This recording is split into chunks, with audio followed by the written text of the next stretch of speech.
And you're listening to Mornings on the Mall with Brian and Larry. I am Larry O'Connor alongside Brian Wilson, and joining us right now is Maryland Attorney General and gubernatorial candidate Doug Gansler. Mr. Attorney General, thanks for joining us this morning.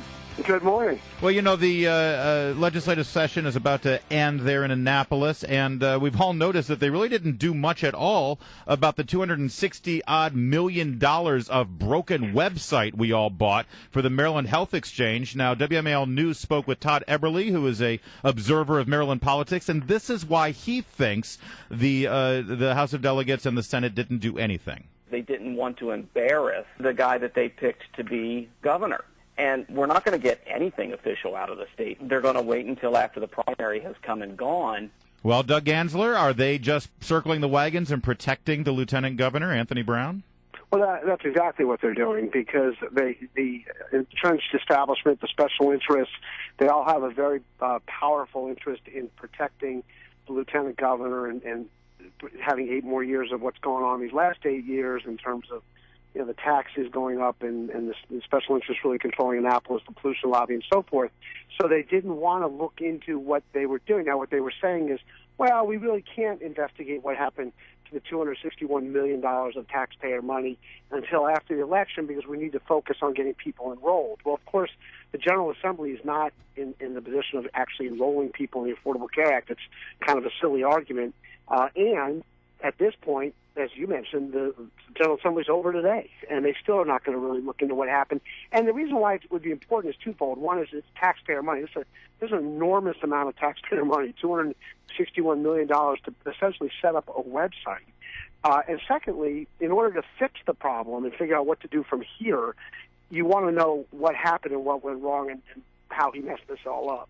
All right, so, I mean, we know not only did the website not really work all that well and they're going to scrap it and we're going to lose all that money, we also know that as a policy, the Affordable Care Act has really not played out very well in the state of Maryland.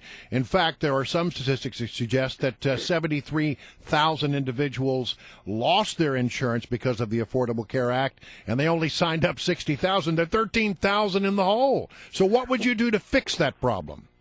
Well, there's a couple things. First of all, they're actually going to end up spending more money now. I mean, I suggested, along with Congressman Delaney, months ago, that we ought to allow folks to enroll in the Affordable Care Act on the federal site, because you end up in the same place in the Maryland Exchange, but they clearly weren't going to acknowledge that the person they want to coordinate as governor messed up. And so they weren't going to abandon the site, and the federal government said, well, they would let people enroll for free. Yet now we're going to Connecticut to pay another $40-50 million plus to get their software. So the costs are not finished yet. In terms of, and then you just said 60,000 people, that's actually a complicated number, because that's how many people they're actually able to enroll, but almost all of them were enrolled by hand. I mean, as far as we know, fewer than 2,000 people actually were able to enroll on the website. Oh, my God. What happened was then we go to, and the Post and other people have written about this, you call up a number. For a while you were calling a pottery shop in Seattle, then some lady in Pennsylvania, but then you'd actually have to go to enroll in person for 6-7 hours in this work.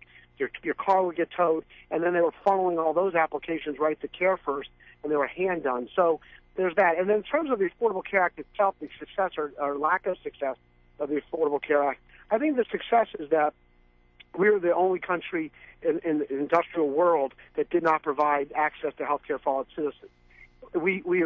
Because we are unable to enroll here in Maryland, we have no idea how it's going to play out or has played out at this point. So that's something that remains to be seen. And then clearly there's going to be things that need to be ironed out, as there would be for any program this size. But we haven't even gotten there because you can't get enrolled. All right, so look, the last day of the state legislature, they're going to decriminalize marijuana, it looks like. And the governor seems to be, it's sort of a mystery whether or not he will sign that bill or not.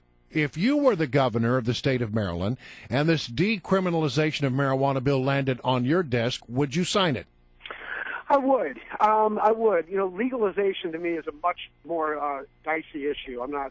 I've been a prosecutor for 22 years, putting people in jail for breaking our laws, and I see what selling marijuana and what it could do to people and kids in particular. But decriminalization and the very small amounts that they're talking about certainly does not insult my principles in some way, shape, or form. I believe medical marijuana is a no-brainer as long as it's done by real doctors. Decriminalization, you hate to be motivated by taxes. You like to be motivated by public health officials, public safety officials. But I think if the legislature and the people of Maryland want it, then I think I would sign decriminalization.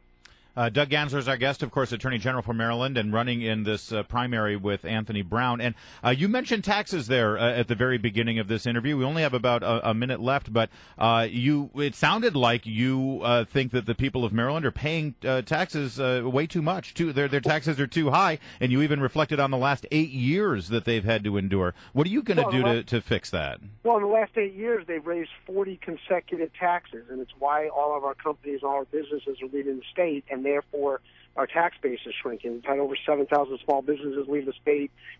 People leave the state. We have 76% more people unemployed because at some point your backs break. And the last one, the gas tax, I think was one that broke the people's back. It really is a regressive tax. But we're the 47th tax state. I mean, we're the third worst tax state in the country, if you look at it that way. And people can't take them, and so they just leave to the companies, and that's why we have only 4 Fortune 500. Well, we know it's bad. How are you going to fix it?